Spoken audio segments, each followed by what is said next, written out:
For our next presenter, we have Lynne Bowker, raising awareness about MT use beyond the translation community.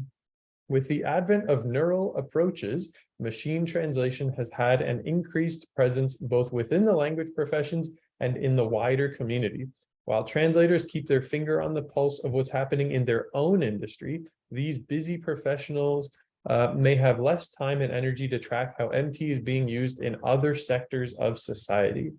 Lynne is a certified French to English translator with the Association of Translators and Interpreters of Ontario, ATIO, and a professor of the School of Translation and Interpretation at the University of Ottawa. Her research interests include translation technologies, terminology and lexicography, and scientific and technical communication. So Lynne, you can share, or I've got your slides actually, so let me go to share again. There we go, ready to go. Lynne, the floor is yours. Thank you so much for the generous introduction and also for the invitation to speak with you today. I'm really excited because I think that often people in the academic and research community talk to one another, and people in the practitioner and professional communities talk to one another. And sometimes we don't talk to each other enough, these two communities. So I'm really grateful for the opportunity to be here and to kind of have these two communities intersecting today. And when Lola extended the invitation to me, I thought, what can I maybe share with this community? And I know that many people are, kind of a little bit maybe apprehensive about the way that technology is being used now, particularly neural machine translation, which, is all around us now. And it has taken the Translation Act out of the hands of translators and put it into the hands of everyone. And so, I think maybe sometimes there's a little bit of apprehension or concern about what's going on in those other communities with these translation tools. So this is a topic that's started to interest the research community. And recently there have been several different sort of investigations into how people outside the language professions are using machine translation. And so I thought that might actually be something that would be interesting for this community. So that's going to be the topic of my talk today. And you can go ahead and advance the slide if you like. Thank you. Okay, so we have found ourselves in a sort of changing landscape, right? We've heard from other speakers that things advance, right? Nothing is static. We're not in a sort of fixed situation where we just have one thing and it never changes. We know that the profession and particularly technology are advancing all the time. And so we find ourselves in a changing landscape.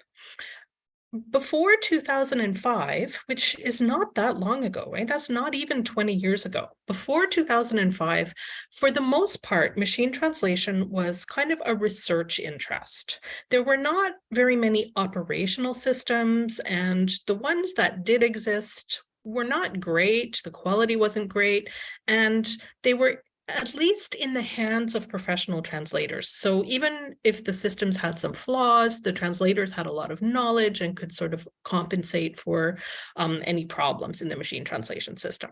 So around 20 years ago, that was sort of the state of things.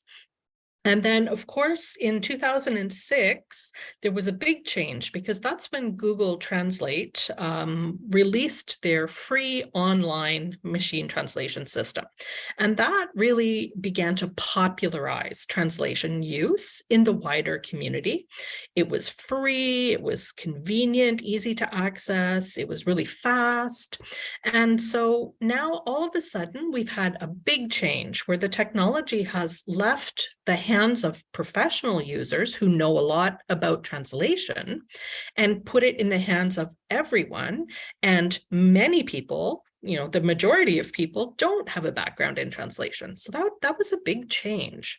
And then only one decade later, as if that wasn't already a big enough change, we see that in 2016, the underlying architecture of machine translation systems changed. And now the systems that we have are what we refer to as neural machine translation systems. They're artificial intelligence text-based systems that use techniques like machine learning. And what we saw with the introduction of the neural machine translation tools was that there seemed to be quite a big jump in the quality. They're not perfect. Nobody's trying to claim that they're perfect, but there was a big jump in the quality of the output of these systems, especially with what we might describe as their fluidity. In other words, they actually produce text that sounds pretty good. The problem is it's not always an accurate translation, but it does sound good. And so people tend to trust it. And so that's sort of where we are today in this age of neural translation. Next slide, please. So let's look at this community of users. Who's out there using machine translation tools today? And I've picked Google Translate, not because it's the best system out there, but because it's probably the best known system out there. It was one of the earliest ones, and it also is one of the most widely known ones. So let's have a look at Google Translate by the numbers and see how things have changed in a relatively short period of time. If we start with the introduction of this tool in 2006, started off with just 2 languages, just one pair of languages, and a few hundred users. Within a decade, it was up to over 100 languages and hundreds of millions of users. And this year, I'm getting these numbers actually from Google's own blog. They blog periodically about their machine translation system. And this year, we've seen another 30 languages added to Google Translate and over 1 billion users. 500 million people a day are using Google Translate. Next slide, please. And Google is just one of the tools out there, right? There are many others. Bing is Microsoft's free online machine translation system. DeepL is another one that you might have heard of, and there are many more. So if we take those numbers, which were just for Google, and then we think about all the other systems that are out there, we can see that machine translation is really very, very widely used. It's used by many, many people, many more people than we have in the translation professions. Okay, next slide, please. We could also look at the numbers another way. Last year, a PhD student from Finland published her thesis, and she looked at this topic of sort of non-translators who use machine translation. And she did some calculations, and she figured out that of all of the users of machine translation, there are really only about 0.03% of users who are language professionals, which means that 99.97% of the users of machine translation are not language professionals. So there are many more people out there who don't have our training and our background who are using these tools, and we're really a small number of the users. Next slide, please. So one of the things we might consider is where people who are not trained in translation learn about translation. You know, where do they learn about MT? And one of the places that they learn about MT is in the popular press, right? And that kind of makes sense. I mean, if we hadn't gone to, maybe university or college or wherever to learn the things that we know about translation, well, where else would we have learned them? And the popular press is really a source of information for many people outside the translation professions. And there've been a number of investigations done in the press in various countries, and the findings are quite similar, even if they're done in different parts of the world. And they show that one of the problems with the popular press is that they tend to present machine translation in one of 2 ways, in 2 kind of binary or polar opposite ways, both of which are a little bit problematic. Firstly, they can really oversell or overhype these technologies, presenting them as being almost magical, right? Like translation is really effortless. The way it happens in science fiction, like if you are someone who's watched Star Trek or Doctor Who, the translation, the universal translator, it just, it's magical. It's no effort at all. And that gives people the impression that it's not just the machine that is magical, but that translation is effortless, right? So that's a problem. It's a big misperception. It's presenting translation as being something easy. Or on the other extreme, we see the press sometimes really coming down hard on translation technology, saying that it's complete garbage, it's absolutely useless because it can't translate things like poetry. And we all know that, poetry translation is a little bit special. Like, that's not a typical use case for machine translation. Most machine translation developers didn't necessarily intend machine translation to be used for poetry translation. So maybe it's not that surprising that it's not great at that. But that poetry translation is also a very small minority volume of the translation that gets done in the world, right? There's much more translation done in other fields than there is in poetry. So it's not representative of all the translation that's done out there. So the press kind of brings these two polar opposites into their reporting, and it distorts really the message, I think, about machine translation. But that is what people outside the profession have as a source of information. Next slide, please.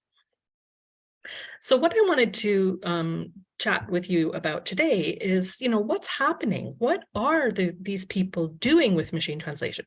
Do we as a translation community need to be worried? Should we feel threatened, be fearful for our jobs? This is, kind of some things that might be going through our mind. So what I've done is I've put together a very short summary of, some of the different research that's been done recently, just to share with you what the findings of these different research projects are about how people outside the translation community use these tools. So the first one that I'm going to share with you is a study that was done by that same PhD student that I just mentioned and a colleague of hers. They did a survey, was a very simple survey, a 3-minute survey on how people use machine translation. And they distributed that survey to all the people who used one particular tool that the second author was a developer on that tool. And they got over 1,500 responses. And they found that most of the respondents to the survey were using machine translation as part of their studies. So they might have been students using it for their coursework. That the second highest group reported using it for work, although obviously work is a little bit of a general category. We don't know exactly what type of work they were doing. And that another group were reported using it for leisure or, kind of entertainment purposes. So those 3 big categories from that first study. Next slide, please. I myself then did a study. I'm a professor, so I did my study with students, but I did it with students who were not studying to become translators. So I had a course where I was teaching translation to people who were not majoring in translation. So they came from all the other programs, engineering, law, education, and others. And I asked them a similar question. I said, what part of your life do you use machine translation in? And most of them said for their courses. Okay, that's not very surprising since I was talking with students and, that's a big part of a student's life. But the second most popular category was to use it for this kind of leisure or entertainment purposes. And a smaller number then used it for their job. But again, not a lot of details about what type of job they had. Next slide, please. Another study, this one was done in it was targeting no particular group. So I had targeted students, but this was a much more open survey to members of the community at large in Lithuania. And they got 400 responses to their survey. Now, this is a little smaller. I hope you can read this on your screen. But it was also more fine-grained. So rather than just having those 3 general categories, they tried to dig a little bit deeper into some of the more particular uses of machine translation. And so at the bottom, we see the 2 biggest categories revealed. Again, people using it for work purposes and for studies. But I'm also interested to note the very small categories, the categories where people are not using machine translation. So you can see that closer to the top, there's a category called healthcare. Just 2% of the respondents use machine translation to translate information about healthcare. And the next category right after that, legal situations, okay, and public services. These are getting a very small number, and that to me is encouraging, right? We're seeing that people are not using machine translation for contexts that are sort of high risk. By high risk, I mean where the consequences of getting a poor translation could be very serious. So, you know, health, legal situations, we think that a bad translation there could cause a lot of damage. So it's really quite encouraging to see that people are not relying on machine translation for those purposes, but are more leaning towards using them for things like entertainment, for things like travel, for things like, you know, kind of studies. Okay, next slide, please. This is a final survey that I'm going to share with you where we have 1,200 respondents from across the United Kingdom. And again, the questions asked, you know, it's hard to compare the surveys exactly because they ask their questions in a slightly different way, but we can see that again, we are getting at the bottom, the lower number of responses, and at the top, the higher number of responses. So at the top, we see people using it for curiosity, right? They're just playing with machine translation, browsing the internet, or, you know, using it for social media. So again, for me, these are relatively low risk scenarios because the consequence of mistranslating social media is not that serious. And if we look towards the bottom of the slide, we see people, you know, very few respondents using it for things like an urgent situation, such as a hospital or at a police station. Very few respondents out of the 1,200 using it for that. It's not zero, but it's, you know, at least it's a low number. Next slide, please. This one is not a survey per se, but I wanted to draw your attention to the website because if you're curious and interested, this PhD student, again, the same student, she did a really great job with her thesis, has collected stories about how everyday people use machine translation. And, you know, she's kind of just, it's a very lovely site to just sort of see how people are using these tools. But again, I'm happy to see that most of them are using them for, you know, low stakes scenarios. So travel, translating song lyrics, just again, to be curious, like what's this song about, social media, you know, manga comics or anime cartoons. So again, entertainment purposes more so than serious purposes. Next slide, please. So if I could make some general observations about these studies, I would say again, yes, they're tasks for which the consequences are quite low of getting a wrong translation. You know, if you have a poor translation, nobody's going to die because you translated your manga comic incorrectly. There are also tasks, which I think this is really important because we often see that machine translation and professional translators are sort of set up as though they were in competition with one another. That if people are using machine translation, it's taking business away from translators. But really, many of these uses for machine translation are not things that people would hire a professional translator for anyway, right? My son uses machine translation to translate manga comics, but you can be pretty certain that if he had to dig into his pocket and actually pay money, he wouldn't bother to get those comics translated. So for many of these tasks, machine translation is filling a sort of gap where professional translators were never in play in the first place. And my other general observation is that, there are relatively few users who are trusting machine translation for high-risk tasks. It's not zero, though. So, I mean, we do need to, still work to raise awareness about machine translation, remind people of the consequences of getting it wrong.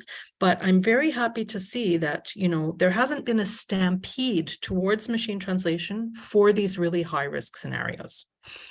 Okay, next slide, please. I also wanted to end on a kind of positive note because I'd like to look for the positives in this situation.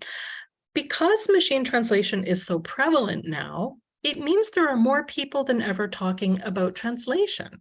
And I think that's a good thing because, one of the sort of characteristics of translators is that if they do their job well, they're almost invisible, right? People don't necessarily know they're even reading a translation. So just the fact that machine translation is out there and being used and being talked about means that translation is being talked about. And that gives us an opportunity to be part of a conversation where we can raise awareness about machine translation, about its limits, about what could happen if it's used incorrectly. But at least it gets us into the conversation and it allows us to dispel some of the myths that might be out there, like the fact that translation's easy, right? That it's magical, machine translation. So, we can't dispel a myth if we're not part of the conversation. So I think that that's important for us to be part of the conversation and to take opportunities to share our knowledge, in interviews, on our blog, in social media, this awareness raising about what our contribution is, how we can, complement machine translation.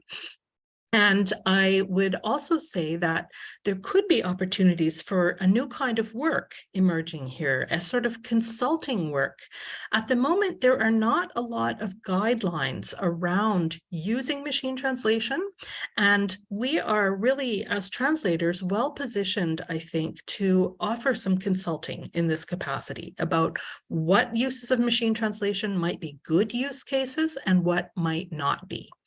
And I think also we should be encouraging our professional associations in this direction too. So think associations like the ATIO in the US, the Association of Translators and Interpreters of Ontario, OTIAC in Quebec. We should be encouraging them also to develop kind of guidelines around machine translation use. I think they're starting already. They're definitely starting, but keep doing more in this direction. Next slide, please. And I've already said this, so I'll just quickly repeat it, that raising awareness about machine translation can actually benefit our profession too, right? Because bad press about machine translation equals bad press about translation, but good press equals good press. So we can talk more about it and we can help people to understand it better. I would like to say, though, that it's not necessarily a good idea, I think, for our community to do scaremongering about machine translation, but rather promoting good use cases, right? We're not going to stop people using machine translation. It's too easy, free, convenient. They're not going to stop using it. But what we can do is help them to realize when is a good case for it and when is a poor case for it. Okay. Next slide, please. I'd like to share that I'm actually about to release a book, and I'm really happy to say that the book is going to be free. It's not for us, it's not for our community, because we already know a lot about translation, but my goal in writing this book was to raise awareness outside the translation community. So it might be something that you could direct clients to, or direct, people who seem to have misunderstood what translation's about. It's not available yet. It will be available at the end of February, and it's going to be free, as I said. So keep your eyes on the website there, and when it's available, you'll be able to download it or read it online for free and direct others as well. Okay, last slide.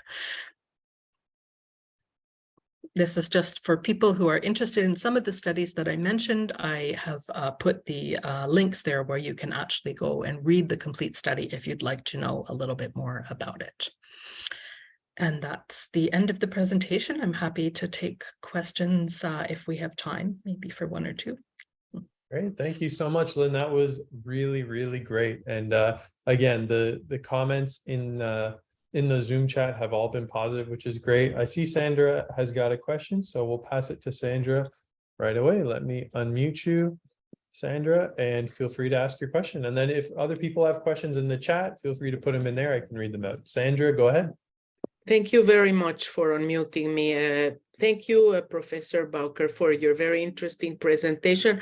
I don't have, I think, so much of a question, but I'm sort of just thinking about something that almost has nothing to do with our field. I'm mostly a simultaneous interpretation interpreter, and I think there's something about us, probably translators too, of course, but something about us all getting irritated, and also I think very frightened by the idea of not being needed anymore. And I just wanted to bring this up, not just as a comment. I think that the fear of us not being necessary anymore is intolerable, and I think that part of our reactions to the whole world of machine translation has to do with that, with saying, okay, this is taking over, we're done. We're absolutely done. There will be no need for us anymore. So on one hand, I appreciate your optimism that it's good if there's good stuff about it online and there's good things to say about it. On the other hand, I must admit I'm not completely quiet, because I still wonder, well, it has in fact developed so much. Maybe it will become so much better that indeed we can close shop and look for a different type of job. So I just wanted to make that comment. I think it's a common fear. I actually do think it's a common fear. And I don't want to invalidate it, because I think we're entitled to our feelings, but I do want to say that translation has seen already many changes. I know more about translation than interpreting, but I think some of it will apply to interpreting as well. We've already seen so many changes in our field. People were afraid that translation memories would put us out of business, and that didn't happen. It will change our business, and that's why Javier's presentation before mine about being prepared for what's coming next. The fact that you're here, that you're open to even discussing this is I think a good sign. Our profession will change, and machine translation won't be the only thing that will make it change. But one thing is certain: machines are not intelligent. It's artificial intelligence, and they don't understand things like culture, and they don't understand things like personal relations. So there will be places where machine translation replaces translators, and there will be other spaces for translators that won't be, kind of invaded or taken over completely by technology. So my goal today was to sort of say that, there's a fear among translators that the machine translation is putting them out of business. But what I wanted to demonstrate today is that many people use machine translation for things that they would never hire a translator for in the first place. So it's not as much of a threat as we might have feared. That doesn't mean we shouldn't keep our finger on the pulse of what's happening, and it doesn't mean there won't ever be any changes to our profession. But I look back at all the changes we've already gone through, and I am personally not afraid for the future of translation. Okay, well, thank you. Great. Yeah. Thank you, Sandra, for the question. And thank you, Lynn, for the great answer.